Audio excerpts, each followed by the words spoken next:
Welcome back. Today we welcome a familiar face to the Daily Roundup, Tuuda Haitula, a passionate advocate for youth empowerment and the creator of a powerful initiative aimed at shaping the future of young Namibian men. Tuuda is a driving force behind a series of free career guidance and interview coaching sessions designed specifically to equip young men with the tools, confidence, and practical skills they need to navigate the job market. The program runs for 4 online sessions, that is per year, creating consistent opportunities for growth, mentorship, and real-world preparation. Having previously joined us on the show today, now shares insights into the importance of the career readiness, and since then the program has continued to evolve, impacting young men across the country. We now catch up with him to unpack the progress, outcomes, as well as the future vision of this initiative, and also why programs are more critical now than ever in Namibia's challenging employment landscape. Tuuda, welcome back. It's good to see you again. How have you been? I've been well, thank you. It's good to be back here again. Absolutely. Changing lives? One life at a time. One life at a time. Happy to see you, brother. Let's talk about, for viewers who have perhaps not seen the last engagement we had here on NBC, just briefly remind us what inspired you really to, start this program that you're running, and, what really made you specifically focus on young Namibian men as well. Okay, I think if to go back to look at how it all started, we just looked at the number of initiatives that we see that are centered around the girl child, and also the emphasis on women to take up fields in the STEM field, and also how women and organizations are deliberate about doing these things to see other women take up spaces and also be successful. And these initiatives have been good and quite successful over the years. And then I also started having the same questions. Why is it only that there's so many events or platforms targeted for women and not so much for men? And then also I realized that these things were being done by women. So women were uplifting the girl child, and then there weren't so many men that were doing the same. Yeah. So I looked within myself and I said, okay, with my human resources background, perhaps there is something that I can do to address the gap that I've noticed, especially in the career aspect of life. So I was like, let me start with this free career guidance for young men and see how impactful it will be. And I think it's been quite good so far. Absolutely. Let's talk about actually, the good so far that you're talking about. Let's get to that. How has the impact been? How has the outcome and the response been from the, the young Namibian men that you've been working with? And also, I think another aspect of it, which is quite important or quite touching, is that you've made it free. What inspired you to do that as well? I think on the free aspect, it's just my way of giving back to community. It's my social responsibility, if I can call it that way. And in terms of the success rate, we haven't had a dedicated research platform on that, but the feedback that I get, be it after a week or a couple of months or even a year, I'm still in touch with some of the young men that I spoke to 3 years ago. And they will tell me that I've sparked something in their mind when it comes to job searching or interview preparation. So it's not an immediate result, and it's something that we also tell all the participants that we're equipping you with something that you might not use tomorrow, but the idea is the next 2 to 3 years or 12 months, something that you can use. So we do get feedback on young men who say, I learned something from these sessions. Thank you very much. So I think the success rate is quite high. Very well. Take us through, some of the typical session and what exactly it looks like. I mean, you host 4 sessions per year, and just walk us through what the typical session looks like and what, the participants actually can expect to gain from those sessions. Okay, so the 4 sessions don't all have the same content. So we try to bring on other experts as well. Yeah. Because if you look at the challenges that the boy child is facing, it's not only within the workplace or career-wise, but there's aspects of financial or mental health and items like that. So we try to bring on an additional expert who then uses the first hour of the session, depending on the subject that we've identified. And then they talk to young men about that. And then once that part is done, we then move on to the career guidance part of it. Yeah. And that also is then guided by the application form, because when you apply, there is a question where you need to fill in to say, why are you interested or why are you applying? And then they fill out just a short paragraph or sentence to justify why they're applying. And then that information is then what guides us in terms of what expert to bring on the platform, and then also in terms of the career guidance, which elements are we going to look at. But the most basic ones, usually the application process, starting from how to draft your cover letter, the order in which the information should appear on your CV, and also the submission process. Because sometimes people lose out on these opportunities, not because your information is incorrect or you don't qualify, but sometimes it's the way in which your documents are arranged. So those are some of the aspects that we look at, and then we also try to spread it out throughout the whole year, so that maybe if you couldn't attend the first session, maybe you'll attend the second one, or if you have more questions after the first session, then you still have a platform. So we want it to be a continuous learning process as well. Yeah. Now, in your experience thus far, which of the, perhaps topics or gaps, did you feel were much more of a need to the young men that you've engaged, that of course wants to understand more and perhaps also tackle when it comes to not only preparing yourself for a job, but also when you are employed as well?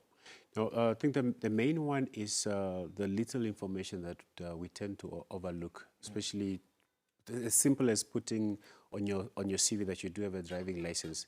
Is something that a lot of people overlook. And the example that I share them is, imagine we get 300 applicants and there's only one vacancy. Now the responsibility of the HR person is to make sure that you get the best one out of this. And sometimes it's difficult because from these 300, probably 70% all have the minimum requirements. But that additional information that you put on your CV, or the way that you arrange your document. So it's the very small things that we think are irrelevant that actually make a big difference. And in our sessions, when we discuss them, that is the one that receives most comments, where people say, oh, I wasn't aware that I needed to do that, or this is the order in which I should put my application. Because when you look at a vacancy, you think, okay, I have the qualification, I have the work experience, let me send my documents. But the way that you send your documents also plays a major role. So we spend more time on these little things, but also we get now into the deeper part, especially from session 2 and 3, to just get deeper into it and make sure that everyone understands what it is that we're trying to achieve. Absolutely, and I want to guess that, of course, so as the sessions move on, you get into aspects of interviews as well, and how to actually prepare yourself in interviews as well, which is, of course, also a very critical part of getting a job, because that's where you get to prove yourself. Talk to us about that part of perhaps your coaching that you're offering right now, perhaps what you also then give to the young men that you speak to. Okay, so it's a bit difficult also in the sessions, as we've identified, because it's a group of people from different industries, so it's difficult to have a proper coaching session dedicated to that. So what we do is more of a general one, which covers the basic questions that you might encounter in the interview, such as challenges you might encounter in the workplace, conflict resolution or teamwork and so forth. But then it's also on a very general. But what we do advocate for is to have volunteers who then say, okay, I'm John, I work for the NBC, or I'm in the media space. How do I go about this challenge? So we use one as an example or two. And yeah, the outcome has been quite good in the number of boys that are forthcoming and sharing their experiences and seeking help in that space. Very well. And what kind of feedback do you actually receive from those who then get to take part in this program? Is it positive? Do you feel like there's still more that you need to go back to the drawing board to just tweak up, perhaps also just make it better for the future sessions that of course you continue to host? There's been quite a number of positive feedback in terms of them getting new knowledge, either it's through the application process or once they eventually end up in the interview. But also, as I said, it's not only limited to career guidance, we also bring on experts. The last one we had was on communications, and a lot of them were also appreciative of that. Because, again, it's you are sending an email, you address the key points, but the way that you address the person, how you end the email, all of that information is important. And there are some people who have not had that opportunity to learn how to structure a proper email. And they appreciate that a platform like this exists for them to be given such information, and also for free. And it's online, you can join from anywhere in the country. Absolutely, and it's quite important and very, very also important to look at some of the challenges you might face as well, especially when you're hosting such a very important, initiative, giving it to young people. Are there perhaps any challenges that you've experienced, in your experience hosting this type of initiatives?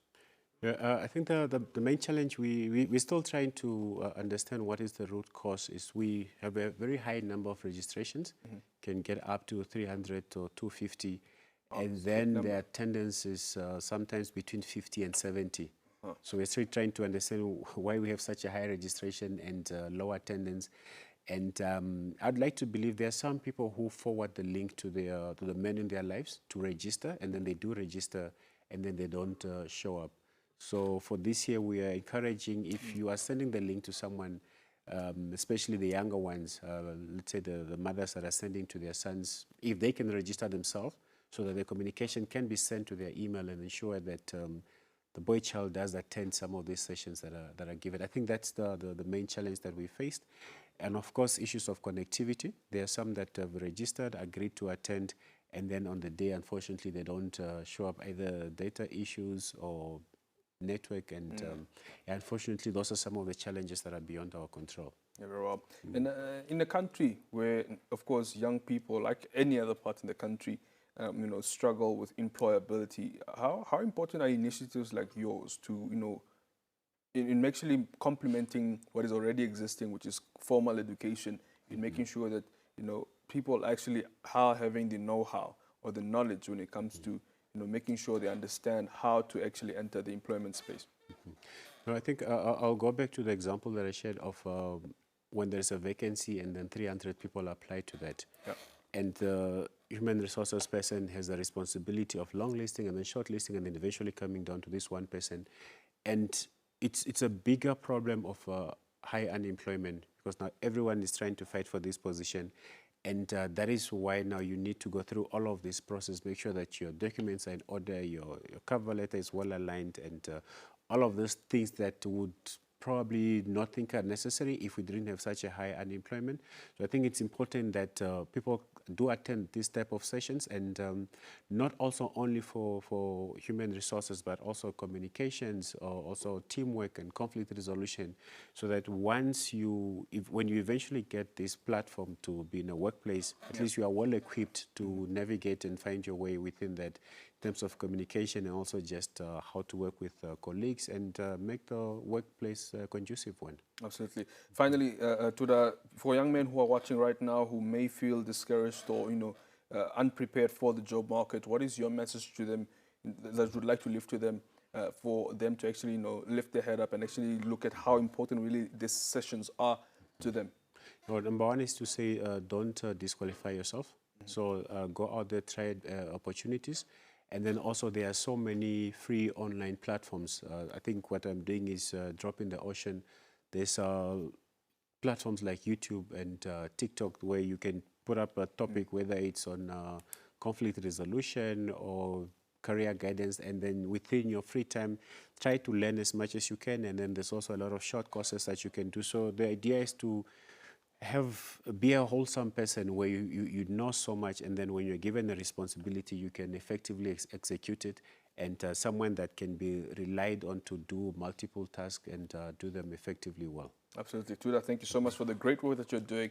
Really appreciate you, and thank you so much for always, making time to have these conversations and guiding our young men when it comes to, how they can really, learn more about their careers and how they can also, grow in those. Thank you so much. Thank you for the platform as well. Absolutely. Tuuda is the driving force behind a series of career guidance and interview coaching sessions, of course, designed to specifically equip young men with the right tools, confidence, and as well as the practical skills they need to navigate throughout the job market. Now, if you check on our screen right now, you can see that QR code if you want to learn more information on how you can be part of these coaching sessions.